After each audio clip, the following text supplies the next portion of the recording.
Emmanuel Macron. Centre. Autour d'un café avec mon mari où j'étais en train gentiment mais sereinement et surtout de façon très déterminée en train de me plaindre. Rien n'allait, on pouvait me faire confiance à personne, et quand je dis personne, je parlais du monde politique. Et puis en fait, il m'a dit un peu comme ça, en me prenant un peu à la légère, il m'a dit bah vas-y, engage-toi, fais de la politique. Et puis là, je me suis dit pourquoi pas.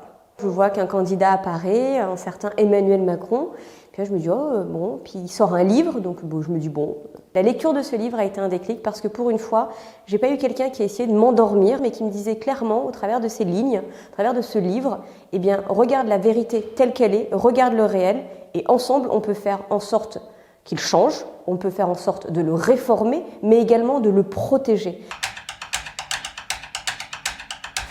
Contre parce que, alors déjà rappelons que le vote blanc, mais comme l'abstention d'ailleurs, je pense qu'il faut qu'il nous interroge et surtout qu'il nous mobilise. Mais attention, je ne pense pas qu'il doit devenir un objet qui peut empêcher le fonctionnement de notre vie démocratique.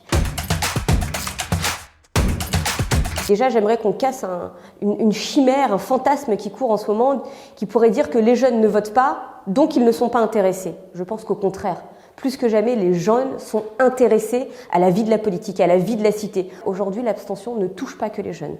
Elle touche toutes les classes d'âge et toutes les catégories sociales.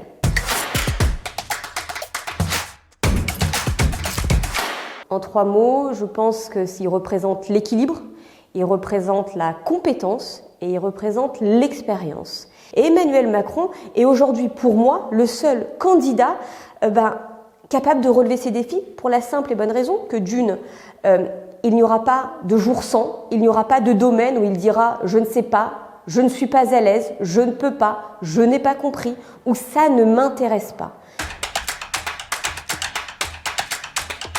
Celui depuis le début, quand je me suis engagée auprès d'Emmanuel Macron, donc en 2016, c'est celui d'une militante.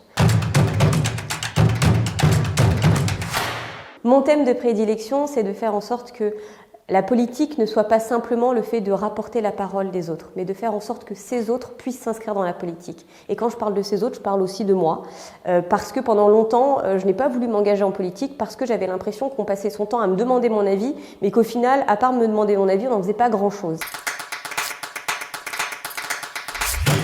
Avant de nous concentrer sur le second tour, concentrons-nous sur le premier tour.